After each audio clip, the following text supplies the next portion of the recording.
अब्दुल रहमान अपने छोटे से खेत में दिन रात मेहनत करता था। उसका घर साधारण था, मिट्टी की दीवारें, खपरेल की छत और दिल में एक ही सपना, अपनी बेटी आयशा को पढ़ाना। आयशा अब्दुल रहमान की इकलौती औलाद एक तेज दिमाग लड़की थी। बचपन से ही उसकी आंखों में बड़े सपने थे और अब्दुल रहमान ने अपनी हर सांस उसके उन सपनों को पूरा करने के लिए समर्पित कर दी थी। अब्दुल रहमान के पास न ज्यादा जमीन थी न पैसा, लेकिन उसके दिल में ईमान और मेहनत का जज्बा था। हर रोज सुबह फज्र की नमाज के बाद वो खेतों में चला जाता और रात के अंधेरे में जब दुनिया सो रही होती वो अपनी बेटी के लिए दुआ करता, या अल्लाह मेरी आयशा को इतना पढ़ा लिखा दे कि वो दुनिया में नाम रोशन करे। वो अपनी दुआओं में कहता।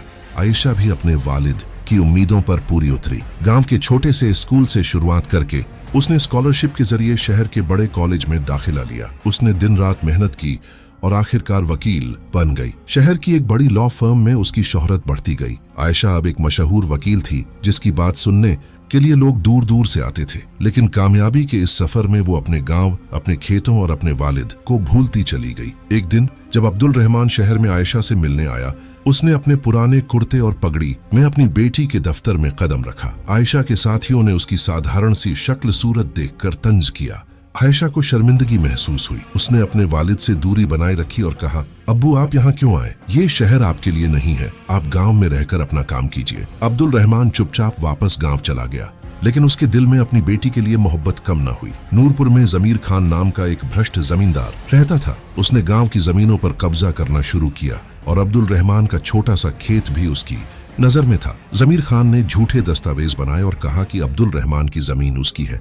गांव के लोग इस जुल्म के खिलाफ आवाज उठाने से डरते थे, क्योंकि जमीर खान के पास पैसा और ताकत दोनों थे। अब्दुल रहमान ने अपनी बेटी आयशा को खत लिखा, उससे मदद मांगते हुए। आयशा, जो अब शहर में अपनी कामयाबी के नशे में थी, खत को नजरअंदाज कर दिया। लेकिन जब गांव के लोगों ने उससे गुजारिश की तो उसने ये मुकदमा अपने हाथों में लिया, न कि अपने वालिद के लिए बल्कि अपनी शोहरत बढ़ाने के लिए। वो जानती थी कि जमीर खान जैसे ताकतवर शख्स के खिलाफ जीतना उसके करियर को और ऊंचा करेगा। कोर्ट में मुकदमा शुरू हुआ। आयशा ने अपनी पूरी कोशिश की, लेकिन जमीर खान के झूठे सबूत और उसके बड़े वकीलों की टीम के सामने वो कमजोर पड़ती गई। कोर्ट का आखिरी दिन करीब आ रहा था और आयशा के पास कोई मजबूत सबूत न था जो जमीर खान के झूठ को बेनकाब कर सके। उसका दिल टूट रहा था और उसे अपनी हार नजर आ रही थी।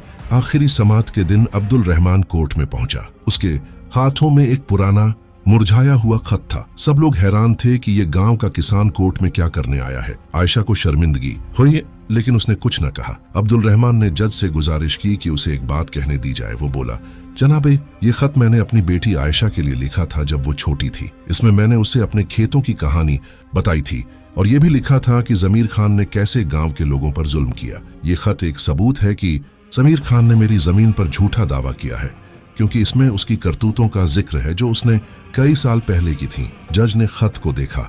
उसमें अब्दुल रहमान ने अपनी बेटी को समझाया था कि जमीन उसके लिए सिर्फ मिट्टी नहीं बल्कि उसकी मेहनत और ईमान का हिस्सा है। खत में जमीर खान के पुराने जुल्म का जिक्र था जो उसके झूठे दस्तावेजों से मेल खाता था। ये खत एक मजबूत सबूत था और कोर्ट ने जमीर खान के खिलाफ फैसला सुना दिया। अब्दुल रहमान की जमीन वापस उसके नाम हुई और जमीर खान को सजा दी गई। मुकदमा जीतने के बाद आयशा की आंखों में आंसू थे। उसने अपने वालिद के कदमों में सर झुकाया और माफी मांगी। अब्बू, मैंने आपको अनपढ़ समझा, लेकिन आपकी समझ और सच्चाई ने मुझे मेरी जड़ों की याद दिलाई। अब्दुल रहमान ने उसे गले लगाया और कहा, बेटी, कामयाबी दिल से नहीं दिल के साथ मिलती है, अपनी जड़ों को कभी न भूलना। आयशा वापस गांव आई। उसने अपने वालिद के साथ खेतों में वक्त बिताया और फैसला किया कि वो शहर के साथ साथ अपने गांव के लोगों के लिए भी काम करेगी। अब्दुल रहमान का सपना पूरा हुआ। उसकी बेटी न सिर्फ कामयाब थी बल्कि उसने अपनी जड़ों को भी याद रखा। मेहनत और सच्चाई का कोई विकल्प नहीं।